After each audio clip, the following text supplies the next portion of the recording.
Hey guys, what's up? This is Mustang Spook Guy Expo and back to Beamng.Drive, another RallyCross run. We have a less than suitable vehicle to start off. The Bolide Group 4 car is up first.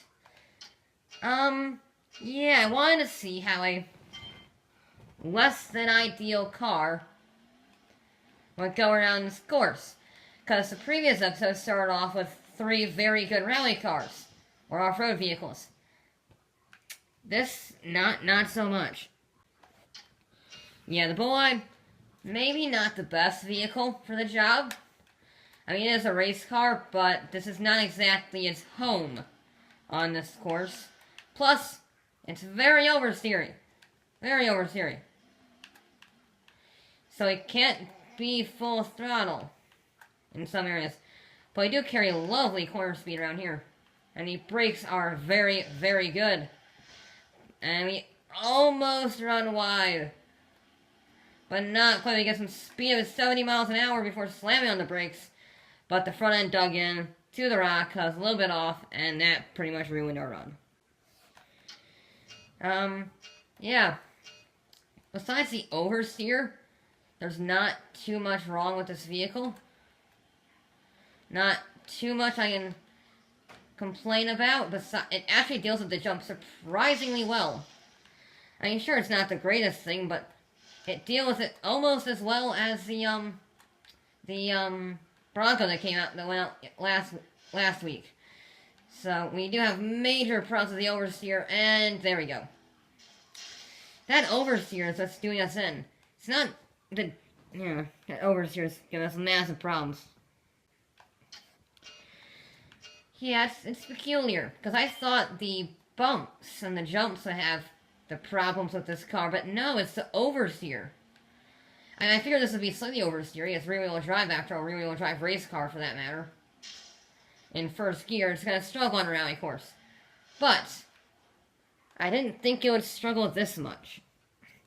So it took a while. It took a while to get a clean run out of this vehicle because it just spun out. That's all it did, is it just spun out at every corner. So you want to get the power down, but you really couldn't. And this time, we had a very heavy landing, but we did land it smoothly and no suspension or vehicular parts were damaged, which means we are good to go. Still not going full throttle. Slam on the brakes. We get a lot of airtime from almost like a secondary jump there.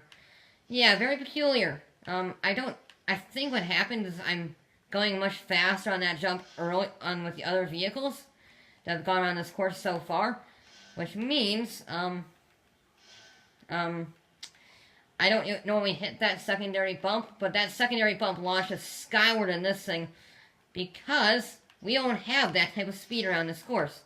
Almost gets some oversteer before we floored across the line at 62 miles an hour. Before, well, my speed got the best of me. But it's fine. I mean, it's not even, the radiator didn't even break. So, yeah, surprisingly sturdy and incredibly oversteery. Up next is the Pigeon, the 600M the 600 version with a 600cc engine in it. Quite a big engine for this vehicle. And yeah, it's not going to be the fastest in any way, shape, or form. But it might actually not be too bad. Has a surprisingly good power-weight ratio. Now the problem is, as you might expect, it's got a very likely probability of going onto its side. That time we were able to manage it, but yeah, it's a very interesting thing. We're almost going as fast as the Group B car. 60 miles an hour on that jump is pretty good, and we get it stopped. This 600cc engine in the Pigeon is surprisingly good around the course. It's not too oversteery. It's semi-fast for a Pigeon. It actually doesn't want to get on its side that much. I mean, you still have to be careful. You can't drive it like a moron. But considering it's a three-wheeled vehicle, and we've seen three-wheeled vehicles race before in Forza, yeah, this is surprisingly good, and a big one towards the end of the race. But the Pigeon, on its first attempt, made it through completely fine. Sure, we're not going very fast, but as you saw, we got up to 60 miles an hour, which for this course is pretty darn impressive. I mean, we had 2 moments of actual, like, possible signness on our side. So, the Pigeon was mighty impressive. Yes, you see it right, we go from the smallest vehicle in Beamng to one of the largest. A monster truck. And it can actually fit underneath the sign. Yes, the monster truck is an absolutely crazy thing. Also incredibly oversteery. And the wheels are doing something strange. And it also got stuck on a wall. Yeah. Maybe the monster truck, not so invincible after it got popped by a tire by going too close to the rocks. Also, a little known fact about the monster truck, kind of spawns in the floor. Alright? In case you wanted to know that. Monster trucks spawn in the floor for a couple seconds. So, yeah, the truck, it's incredibly oversteery. And we're going to have 0 problems with the bumps. But that oversteer caught us out in the first corner. It just about fits through the course. And I love it. It's a ridiculously strange thing to see going down Beamng, a proper monster truck. That did a, proper Monster Jam stunt right there. That would have been Monster Jam worthy. But yeah, the tires, a bit more fragile than you would think for the size of them. Yeah, it was, surprisingly difficult to get this thing around the course. Not because it's, like, gonna roll over or anything. It has 0 problems with that. The problem is the oversteer. It's way ridiculously oversteery. And you might not think that from a four-wheel drive, well, behemoth, with hundreds of horsepower, with four-wheel drives.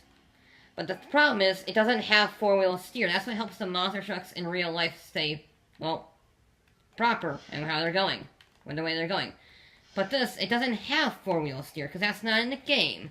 So, this monster truck is only front-wheel steer, which means it is rather oversteer. You cannot take corners quite as well. Luckily, the curbs pose no threats to this thing. However, oversteer is a massive problem. So you go sideways through everything. Yeah. As we go across the line with the monster truck. Yeah. You can't quite get it to roll over. Yeah. Surprisingly oversteery. But not too bad, if I'm honest. I did try to do a burnout, or not a burnout, a donut. Didn't quite work, so I went to a field to try to do it. And that also didn't quite work. And I might have rolled it. But it's a proper Monster Jam thing now. So I just kind of went exploring, because exploring a monster truck is fun. And now on to the times. In first place, or the fastest time of the day, is the Bolide Group 4 car. With a 1 minute flat time. Not too bad around the course. I mean, it dealt with the bump surprisingly well, but the oversteer did make it so I didn't have to go on the throttle the whole time, which makes you a little bit slower than you want to be. That goes into fourth place. Then right behind that with a 105 is the monster truck. Yes, this thing, that giant truck that barely flew over the sign, went faster than the Bronco. Yeah, that's pretty impressive. For a vehicle of that size and that oversteer for that size, that's pretty darn impressive. And finally, in last place, with a 1:15.375, I actually do remember the final three numbers of the time, for once, the Pigeon. The Pigeon seriously impressed me.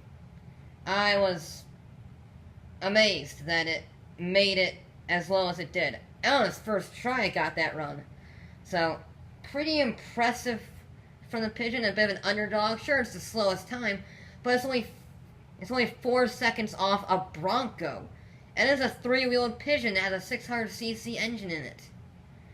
That's pretty impressive. But anyways, that's it for this episode of Beamng.Drive. I'll be back with more.